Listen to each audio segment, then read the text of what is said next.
자, 오늘 고린도전서 15장 12절부터 15절 말씀 가지고 오늘날 살아있는 가장 위대한 사람이라는 제목으로 함께 은혜를 나누고자 합니다. 여러분, 오늘날 살아있는 가장 위대한 사람이 누구라고 생각합니까? 문재인 대통령이 가장 위대합니까? 조영기 목사님이 가장 위대합니까? 방탄소년단이 가장 위대합니까? 네. 뭐야? 뭐야? 그러나 저는 여러분에게 오늘날 살아계신 분들 가운데 가장 위대한 분은 누구라고? 예수 그리스도라고 말하고 싶습니다. 왜냐하면 모든 사람들이 다 죽었고, 지금 얘기한 사람들 말고 안 보이는 사람, 위대한 나라들도 사라졌어요. 그러나 오늘 오직 십자가에 죽임을 당하신 그리스도만이 부활하셔서 지금도 우리 가운데 역사하고 계신다는 거죠. 여러분, 우리 기독교는 성탄절과 부활절이 있어요. 다른 종교는 하나밖에 없어요.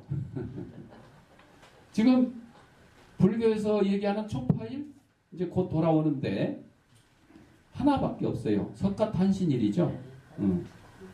줄여서 석탄일이라 그러는데, 석탄일이라니까 이게 불 때는 석탄 생각나서 자기들도 싫은가 봐. 석탄일, 그냥 초파일이라고 그래요. 어떤 종교나 또 누구 간에 탄생 몇 주년 뭐 이런 건 있죠. 근데 부활 몇 주년 있어요? 없어요. 우리 교회에서, 기독교에서 부활절 그러지, 뭐 굳이 연수로 따진다 그러면 2019년이야. 2019번째 부활절. 2019번째 부활절. 그냥 그렇게 생각하면 돼. 횟수가 중요한 게 아니야. 세상에 태어나서 다 돌아가셨고, 앞으로도 저나 여러분도 돌아가실 거지만 꼭 부활하신 분이 계시니 그분이 예수 그리스도입니다. 이게 부활절이에요. 그래서 우리 기독교가 참 종교라는 거죠. 참 진리라는 거죠. 오늘 예수 그리스도를 나의 구주로 믿는 우리들은 예수님과 똑같은 길을 가게 돼요. 예수님과 똑같은 길은 뭐예요? 부활해서 승천해서 하나님 우편에 앉아 계시는 거, 이것만 바라보시는 거예요? 아니요. 그렇죠. 예수님 이 땅에 오셨을 때부터 고난이었어요. 말구 위에 태어나시고, 그 빈방 있습니까? 라는 그 옛날 연극이 있었어요. 예수님 베들레헴 태어나신 거에 대해서 그 연극인데, 원래 빈방 있냐고 물어보면 그 심부름하는 아이가 없다고 그래야 돼. 그래야 예수님이 요셉과 마리아가 마옥간을 가서 거기서 예수님이 태어나야 되는데, 이 어린이가 그걸 생각하니까 너무 예수님이 불쌍한 거야. 그 맡은 애가. 그래서 진짜 연극할 때 요셉과 마리아가 요셉이 빈방 있냐고 물어봤을 때 울먹울먹하면서 여기 방 있어요. 이렇게 들어오세요. 이렇게 해서 연극이 엉망이 됐는데, 연극은 엉망이 됐지만 그 아이의 믿음은 그 당시 예수님이 태어날 당시가 아니라 지금 현재 자기의 믿음을 표현한 거예요. 여러분, 지금 예수님이 여러분 집에 오셔서 빈방 있냐고 물어보면 없다고 그럴 거예요? 아니죠. 가장 좋은 방, 가장 깨끗한 곳 인도할 거 아닙니까?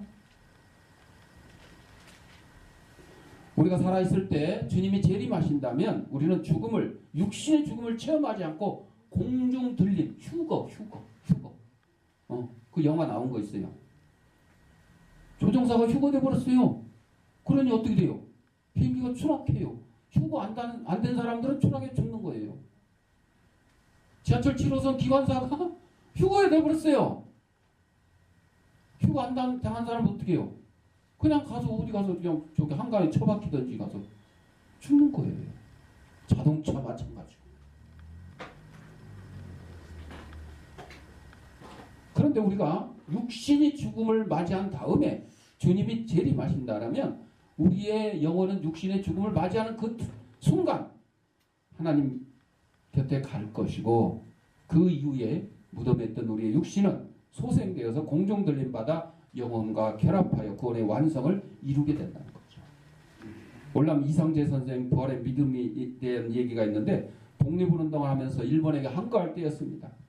친일파 사람들이 이상재 선생님을 매수할 의논하고 친일파 중에 영향력 있는 기자가 돈 뭉치를 두고 이상재 목사님을 찾아갔어요. 선생님을 찾아갔어요. 그리고 말했습니다. 선생님, 이 돈으로 시골에 가셔서 편히 사시지요. 이상재 선생은 돈 뭉치를 밀어놓으면서 말했습니다. 나는 돈으로 사는 자가 아니다. 나는 말씀으로 산다.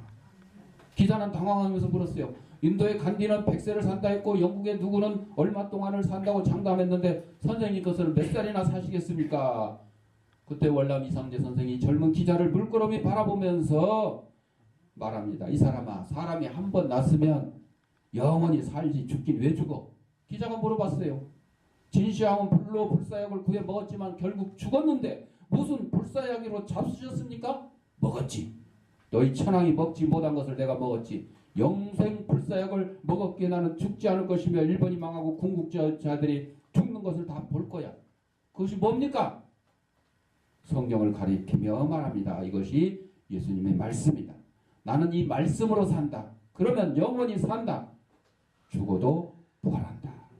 이상재 선생님은 부활의 믿음을 확실히 가지고 살았기에 독립운동하다가 죽어도 살 수 있다는 믿음을 확실히 가지고 있었습니다.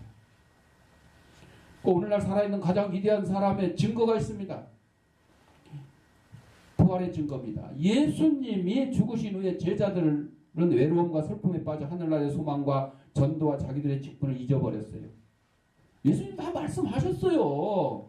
십자가에 고난을 당하고 죽은 후에 사흘 만에 부활할 것이라고 다 미리 얘기했어요.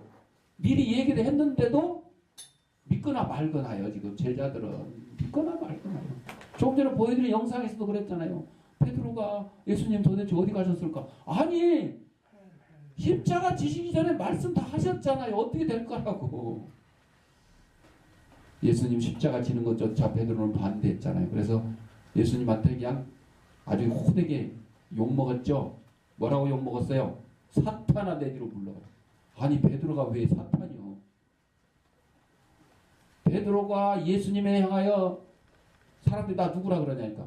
주는 그리스도여 살아계신 하나님의 아들입니다 할 때는 오 사탄아 아니 사탄이 아니 오 베드로야. 사탄하고 자꾸 섞였네. 베드로야. 정말 칭찬. 이를 알게 한 것은 성령의 역사라고. 하나님께서 알게 하셨다고 그랬어요. 근데 예수님이 십자가 지는 걸 반대했을 때는 베드로가 반대하는 게 아니라 누가 역사해서? 사탄이 역사해서. 그러니까 사탄아 불러라. 사탄아. 성령이 함께 하시면 우리는 예수님의 제자들이 되는 거고 사탄이 함께 하시면 악마. 진주의 그 살인사건 있잖아요. 불질르고 정신 이상 조현병. 좋은 말로 조현병이래. 옛날에 다 정신 이상 막 이렇게 얘기를 했는데 그거 좀 안 좋다고 그래서 이름 바꾸면 그 병이 없어져요? 아니요. 그걸 잘 치료하고 주위 사람들 사회에서 국가기관에서 관심을 가지고 치료할 생각을 해야지 맨 이름이나 바꾸고 무슨 계획만 바꾸고 이런다고 되는 거냐고. 아니잖아요. 그 사람이 소리쳤잖아요. 저 사람들이 나를 괴롭히고 나를 갖다 냉대하고 사회기관에서 국가기관에서 몇 번을 요구를 해도 들어주지도 않았다. 인재라 그러니 그래. 인재라. 자, 예수님은 제자들에게 미리 말씀하신 대로 사흘 만에 부활하셨어요. 그랬더니 무덤이 비어 있었어요. 빈 무덤은 바로 예수님의 부활을 증거하는 거죠. 제자들을 만났고 같이 대화하며 먹기도 했습니다. 예수님은 죽음을 이기는 권능을 지니셨기 때문에 죽은 자로부터 부활하셨다는 것을 우리가 압니다. 요한복음 10장 18절에 이를 내게서 빼앗는 자가 있는 것이 아니라 내가 스스로 버리노라. 예수님이 십자가를 진 것은 스스로 진 거죠. 로마 병정들한테 져서 어쩔 수 없이 십자가 진 게 아니에요. 스스로 지신 거예요. 예수님 말씀하셨잖아요. 내가 지금이라도 천군 천사 부르면 로마 그냥 싹 멸망시키고도 여기 그럼 예루살렘에 있는 유대 병정뿐만 아니라 로마 자체를 멸망시키고도 남아요. 구약 성경에 보면 그런 역사들이 나와 있습니다. 사마리아 성이 포위됐을 때 하나님께서 천군 천사를 보내시니까 그 포위했던 군사들이 16만 5천이라는 군사들이 어떻게 해요? 걸어만 나살려고 다 도망가 버렸잖아요. 다 도망가 버렸잖아요. 먹을 것이 없어서 심지어 자식을 삶아 먹는 그런 지경에 빠졌는데도 하나님께서 천군 천사를 명하시니까 하루아침에 아람 군대가 나살려고 도망가 버렸죠. 그래서 그냥 물가가 그냥 하루아침에 그냥 뚝 떨어졌어요. 뚝 떨어졌어요. 이 계명은 내 아버지에게서 받았노라 하시니라. 하나님의 계명, 하나님의 그 말씀에 순종하기 위해서 예수님이 십자가를 지신 거죠. 또한 예수님은 죽음을 이기는 권능이 있습니다. 그는 바로 창조주 하나님이시기 때문에 살릴 권세도 있고 죽일 권세도 있고, 또한 예수님의 부활을 목격한 많은 증인들이 있었기 때문에 그가 죽은 자로부터 부활하셨다는 것을 압니다. 여러분들 예수님 외에 누가 부활했다는 그런 역사적인 증거나 증인이나 기록들이 있어요? 간혹 가다가 병원에서 식물 인간이라고 했는데 소생을 했다. 소생을 했다 그래. 부활했다고는 안 해요. 부활했다. 근데 사람 또 물에 빠졌다가 심장이 멈췄는데도 인공호흡을 해가지고 심폐소생술을 해가지고 다시 심장이 뛰게 되는 경우도 있죠. 이거를 뭐라 그래요? 소생했다 그러지 부활했다고는 안 해요. 부활했다고는 안 해요. 부활과 소생은 다른 겁니다. 제자들은 예수님이 살아계신 것을 보았고 새로운 사람으로 변화를 받았어요. 부활하신 예수님을 보기 전에는 예수님이 십자가에 달리시니까 어떻게 했어요? 도망가기 바빴어요. 성경 보면 요한이라는 제자는 그냥 홀딱 벗고 도망갔어요. 옷이 막 벗겨지는지도 모르고 도망갔어요. 옛날에 이 이스라엘 백성들 가운 같은 거 입고 딱 뒤집었습니다. 아니면 이렇게 해가지고 끈 매고. 그러니까 지금 급하니까 옷이 벗겨지는지도 모르고 그냥 홀딱 벗고 도망갔어요. 베드로 뭐라고 그랬어요? 예수님을 3번이나 부인하면서 성경에 보면 저주까지. 아니 모릅니다 이러면 모르는데 저주까지 했대요. 왜?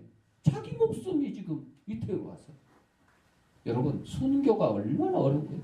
주기철 목사님, 손양원 목사님 이 순교하는 게 얼마나 어려운 거예요. 베드로조차 예수님의 수제자 베드로조차 예수님을 부인할 정도의 목숨이 지금 위태로우니까 지금 죽인다고 한 것도 아니에요. 너 예수님 한파지 너 죽인다 이것도 아니에요. 그냥 계집종이 저 나사렛 예수하고 같이 다니던 사람 같은데 그러니까 그냥 혹시나 자기 고발당해 잡혀갈까봐 막 부인하며 저주했다 그랬어요. 이제 그들은 담대하게 그리스도를 전파했고 예수님을 위하여 목숨을 버렸습니다. 죽은 사람이 이런 역사를 이룰 수가 없습니다. 또 우리는 예수 그리스도가 성경 속의 부활에 주어지는 으뜸과는 이치 때문에 죽은 자로부터 부활하셨다는 것을 압니다. 신약에는 부활에 관하여 100번 이상 언급되어 있습니다. 사도들의 메시지는 그리스도께서 살아 계신다는 사실이 중심입니다. 예수님의 부활이 빠진 것은 복음이 될 수 없습니다. 우리는 그리스도께서 이 세상에 대한 그의 권세 때문에 죽은 자들로부터 부활하셨다는 것을 압니다. 많은 병원들, 고아원, 양로원, 각종 자선단체 기관 이런 것들이 우리 지역 아동센터도 예수 그리스도의 가마 때문에 있는 거죠. 다른 이유가 아닙니다. 그리스도에 관한 지식이 전혀 없는 곳에서는 이러한 것들이 없습니다. 그리스도가 살아 계시기 때문에 선교와 구제를 위해 많은 헌금을 드리게 됩니다. 안식일은 세상 천지를 창조한 나를 기념하기 위하여 지키는 것이고 주일은 주님의 부활을 기념하기 위하여 지키는 날입니다. 그래서 예수님이 오시기 전에는 안식일을 지켰지만 이제 예수님이 십자가에서 돌아가시고 사흘 만에 부활하셨기 때문에 우리는 주일을 지키는 겁니다. 그리고 지금 주일을 안 지키는 그런 종교들을 뭐라 그래요 우리는? 그냥 이단이라고 그래요. 이단. 이단이라고 그래요. 유대교도 마찬가지. 유대교도 계속 안식일. 안식일은 구약 성경에 있는 대로 금요일 해질 때부터 토요일 해질 때까지. 그러니까 여기 안식교인들도 마찬가지요. 금요일 해질 때 문 닫아. 가게도 문 닫아. 뭐 병원도 문 닫고 닫아. 그리고 토요일날 해질 다음에 이제 문을 여는 거지. 식당도 그렇고. 자, 우리 1884년 갑신정변이 일어난 조선 정세는 매우 불안하고 혼란스러웠어요. 당시 국제사회는 조선을 소망 없는 은둔의 땅이라고 불렀습니다. 그러나 항무지기 때문에 더 보험이 증거되어야 한다고 믿었던 미국의 젊은 선교사들이 있었는데 바로 언더우드와 아펜젤러였습니다. 그들은 순교의 각오로 파송을 지원했습니다. 1885년 4월 5일 부활절 아침에 거센 풍랑을 헤치고 한 척의 배가 인천 제물포항에 도착했습니다.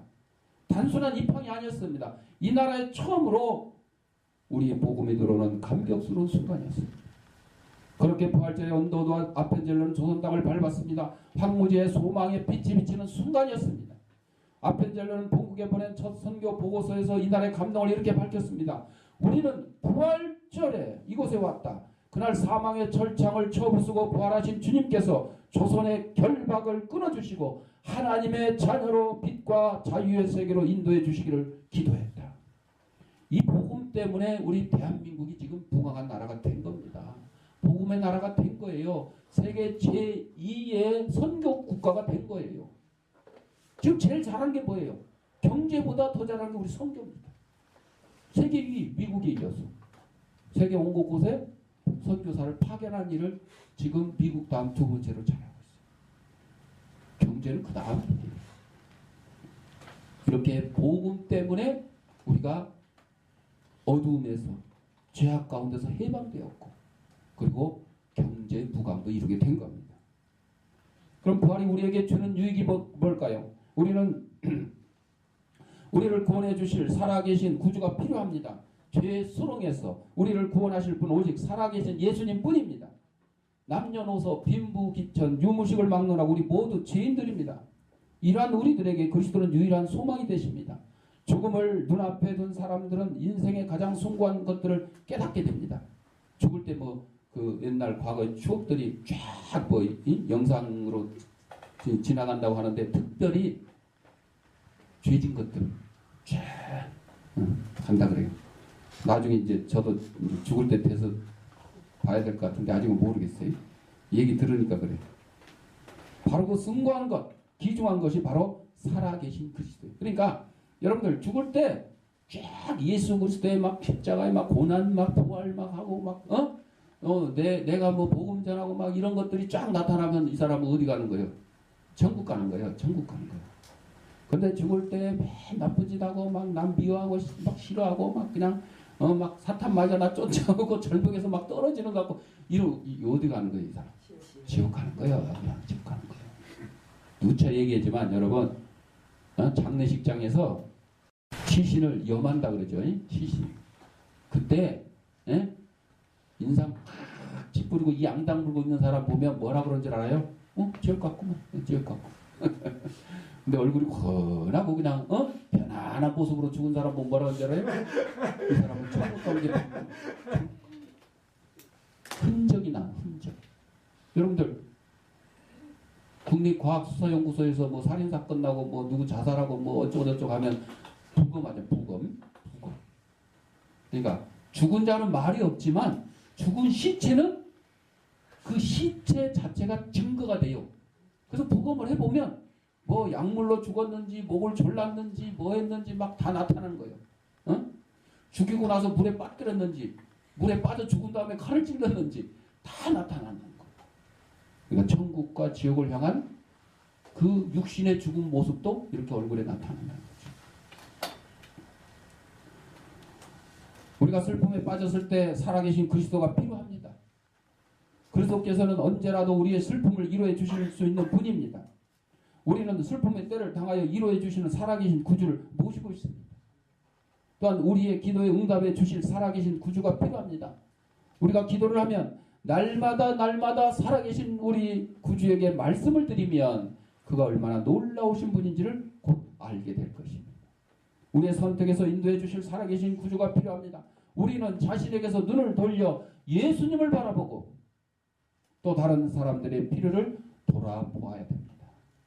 짐이나 그만 닦고 뒤집어놔.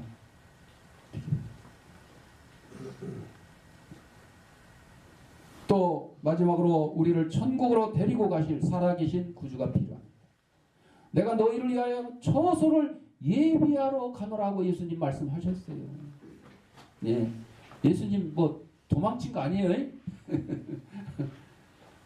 사망 권세 이기시고 사흘 만에 부활하시고 40일 만에 승천을 구름 타고 하늘로 올라가셨는데 도망친 게 아니고 뭐라고요? 우리의 처소를 예비하라. 우리가 천국에 들어올 수 있도록. 그리고 나중에 이제 천사가 얘기하죠. 올라가신 모습 그대로 다시 오시리라. 예, 다시 오신다고 그러셨어요. 여러분이 예수님을 구세주로 영접하시던 때를 기억하십니까? 살아계신 구주께서 구원해 주셨습니다. 저는 뭐 모태신앙이라고 그러죠. 모태신앙. 그러니까 그냥 그때부터 예수님을 영접한 걸로 그렇게 기억을 하는데 뭐 그렇지 않은 분들은 언제 내가 예수를 믿었다. 혹시 그거 기억을 못하면 그냥 세례 받은 날로 기억을 하셔도 될 것 같아요.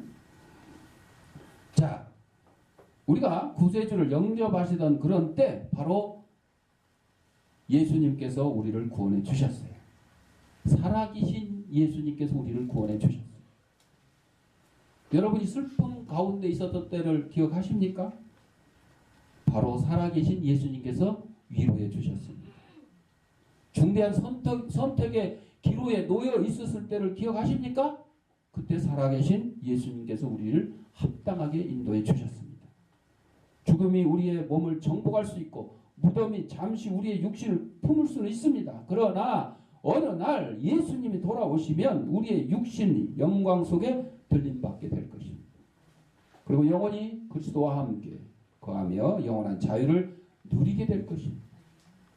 오늘 부활절에 우리를 구원하시고 천국으로 인도하실 살아계신 구주를 내려주신 하나님께 다 함께 감사드려야 될 것입니다. 그리고 이전보다 더욱 우리가 구주에게 예수 그리스도에게 충성하실 것을 굳게 다짐하는 저와 여러분들이 되시기를 바랍니다. 기도하겠습니다.